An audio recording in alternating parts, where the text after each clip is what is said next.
Fala aí pessoal, tudo bem com vocês?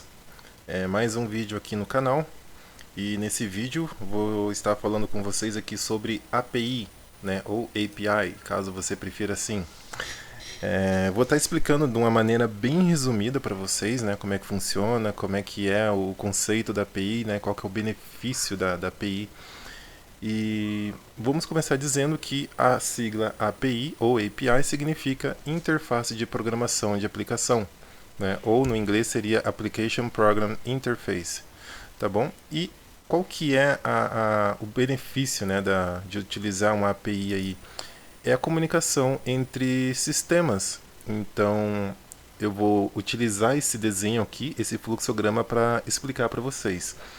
Vamos imaginar aqui que nesse browser aqui, né, um usuário está lá na frente do computador, lá usando o Chrome, e ele está utilizando a aplicação aqui que foi desenvolvida em React, por exemplo.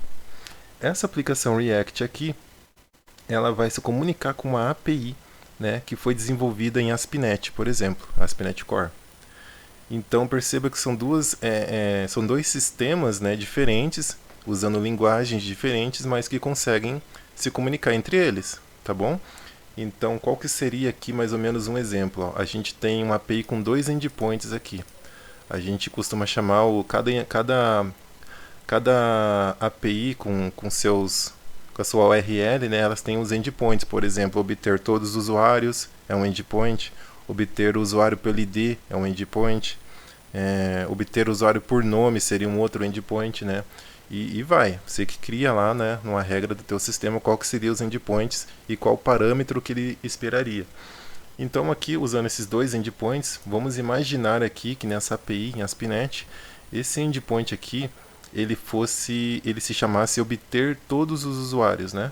Então essa API aqui iria até o banco de dados e retornaria de novo lá para a minha aplicação React o que ela solicitou. Então vamos supor que aqui na tela o usuário clicou no botão aqui, retornar lista de usuários, né? Todos os usuários. Então essa aplicação aqui, React, vai fazer essa requisição lá para a API, né? Chamada, nessa endpoint chama obter todos os usuários, né? Então aqui a React vai fazer uma requisição para essa API, me retorne todos os usuários.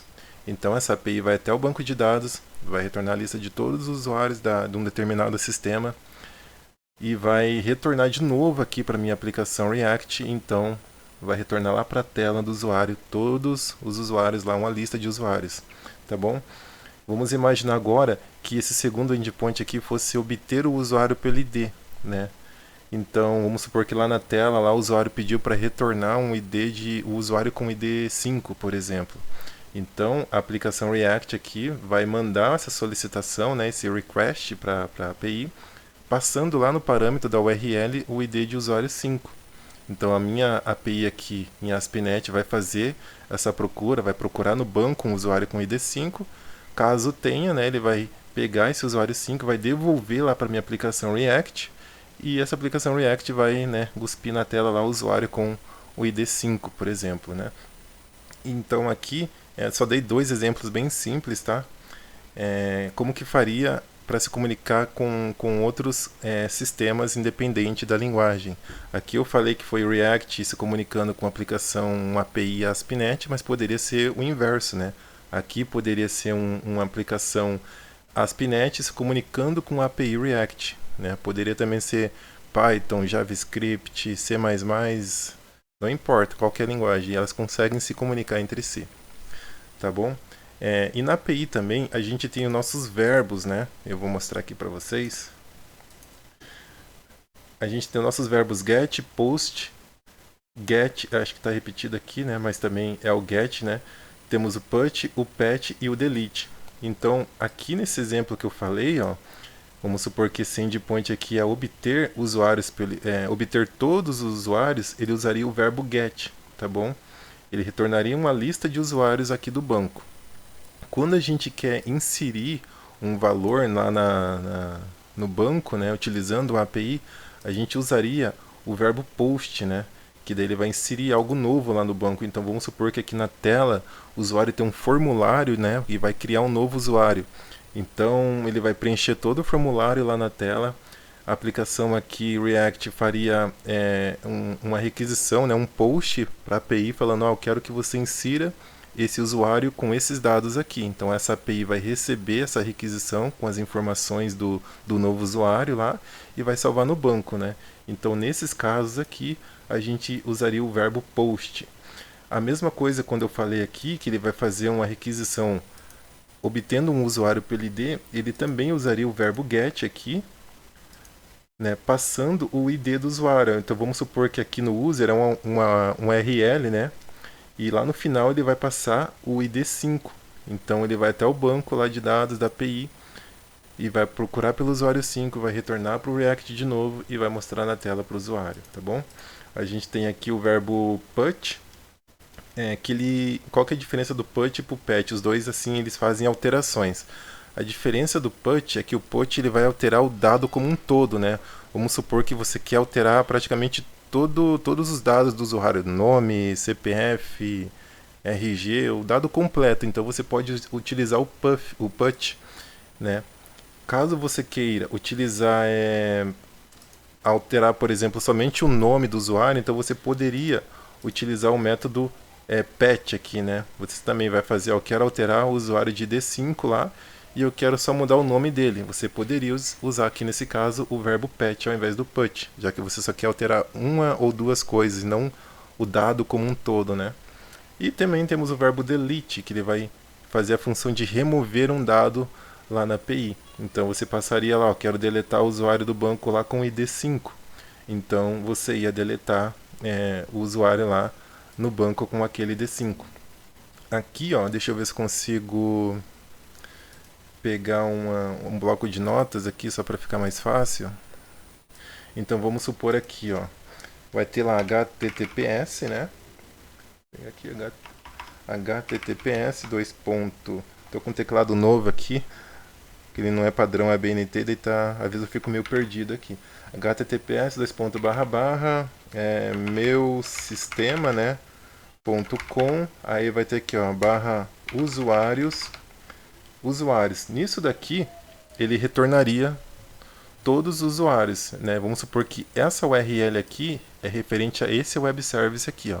Então a aplicação React vai fazer uma requisição lá para o meu sistema, lá que é a minha API, e vai pedir, ó, quero todos os usuários. Basta só colocar sim, que a API vai entender que é nesse endpoint que ela tem que cair e vai retornar para mim todos os usuários daquela aplicação.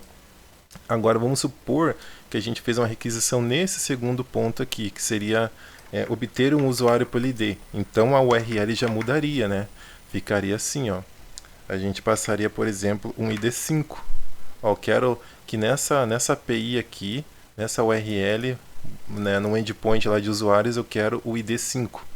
Então ele vai fazer isso. Se a gente olhar aqui no desenho que eu na outra explicação aqui, ó, deixa eu dar uma aumentada no desenho, ó, ele passa um ID, né, no parâmetro. Então você precisa informar qual que é o ID do usuário que você quer deletar, ou que você quer alterar, né, para entender o que você quer fazer, tá bom?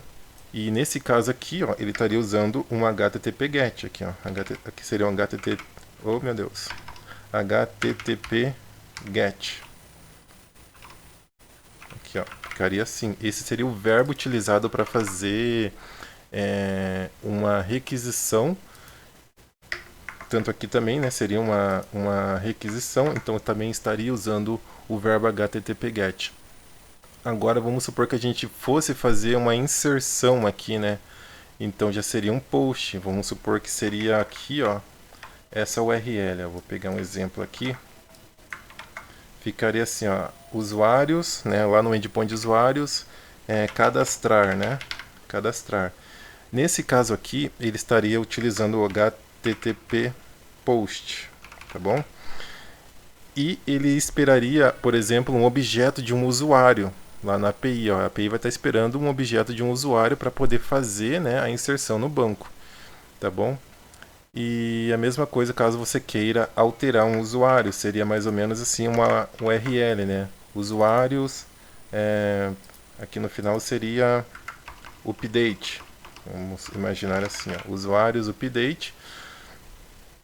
Daí, claro que você vai passar também um objeto de um usuário completo, onde seu usuário já vai estar lá com o seu ID aqui, né? Então a API vai atualizar um usuário lá no banco com ID tal. Agora vamos supor que você fosse excluir, aqui seria put, tá? Aqui seria um put.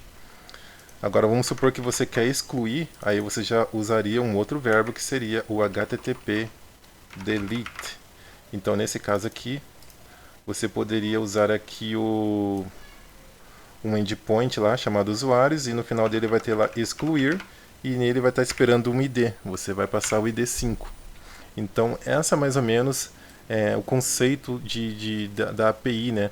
Aqui a gente tem endpoints diferentes, ó. Um endpoint aqui para obter todos, um endpoint para obter usuário pelo ID, um outro endpoint para cadastrar um usuário, temos um outro endpoint para atualizar um usuário e temos um outro endpoint aqui para excluir um usuário, tá bom?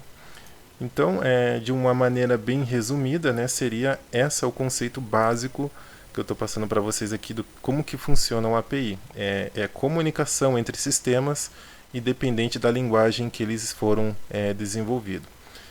Eu vou criar uma API aqui bem simples para vocês entenderem na prática, né? Vou estar utilizando aqui o ASP.NET Core. Vou estar criando um exemplo bem básico, não vou me preocupar muito com boas práticas aqui, só para vocês entenderem como é que funciona uma API aqui utilizando o ASP.NET, tá bom? Então vamos para o código.